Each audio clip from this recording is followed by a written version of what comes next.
Well, there's another force involved here, and that's the Irish government. And I think we need to discuss what they should do here.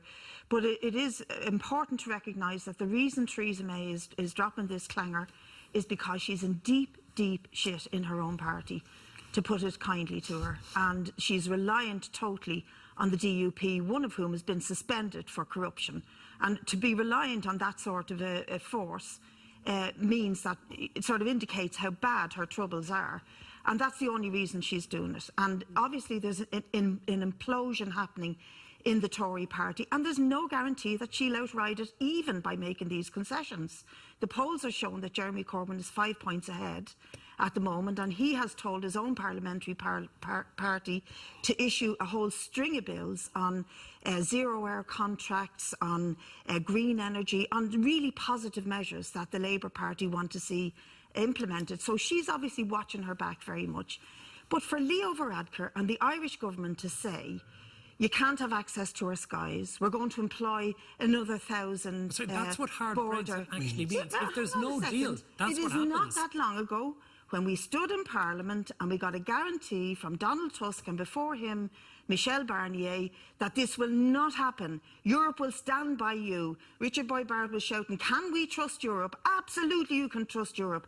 And now we have to see not just what Europe does, but how much the Irish government pushes Europe into the position that they declared that they would stand by us and not allow a hard border. And I think Leo Varadkar shouldn't be talking about 1,000 jobs to police the border. He should be saying, we will not cooperate with a hard border. And if there's going to be one imposed, we will put it to a popular vote of the Irish people, and we would hope that a same popular vote would happen in the north. And let's see the outcome.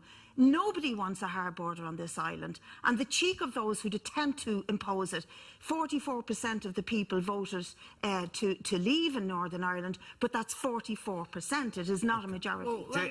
Jamie, can I just put it?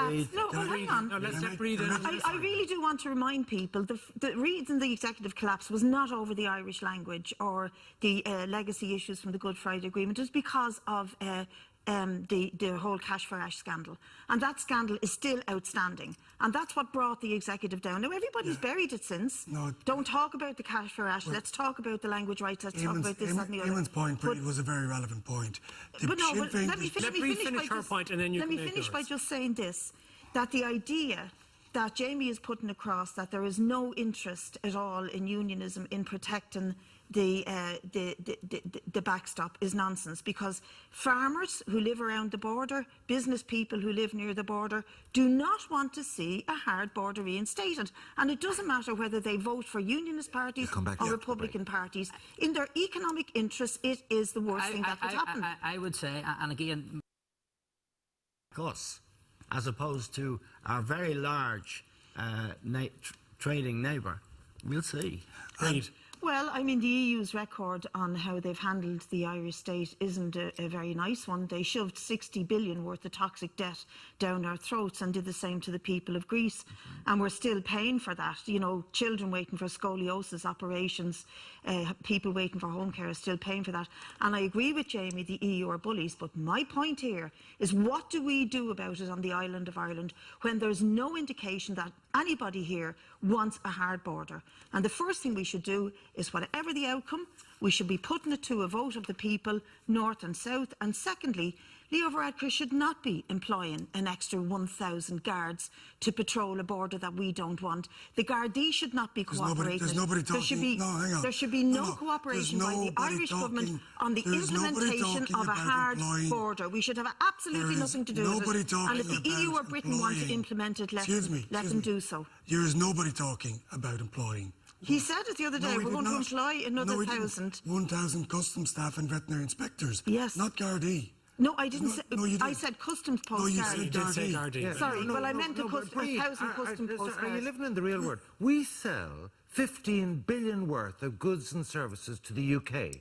If we don't push those customs checks in Dublin Port and Rossall Airport, we won't be able to sell into the UK. Of course we will have be to able do to this. sell it. We don't have to do it. After Brexit, we have to. That's the do it. reality. They're imposing the hard border. We should refuse to cooperate Sorry, with the European Union. The European we Union want to will sell to necessitate there will have to be a customs border. It's within the European Union treaties that there's going to have to be. But if the European Union want to impose it on us, then It's let not them. the EU. It's We we have want to do sell it to because we're Britain. part of the EU.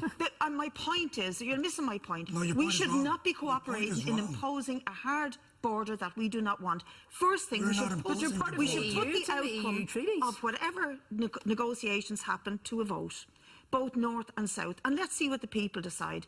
But preparing to impose a hard border One is of- completely How could the wrong. Irish government message. One of the things that is vote on the flying north? very There is room for a government intervention because, let's face it, the 30 million grant for Páirc Uí Chaoimh did not have any strings attached. And would it be fair to attach those strings retrospectively? Look, I'm involved locally insofar as I am trying to support clubs who are trying to hold on to their playing fields, like Kevin's in Dolphins Barn, and they find the GAA centrally very intransigent, very bureaucratic and not helpful at all.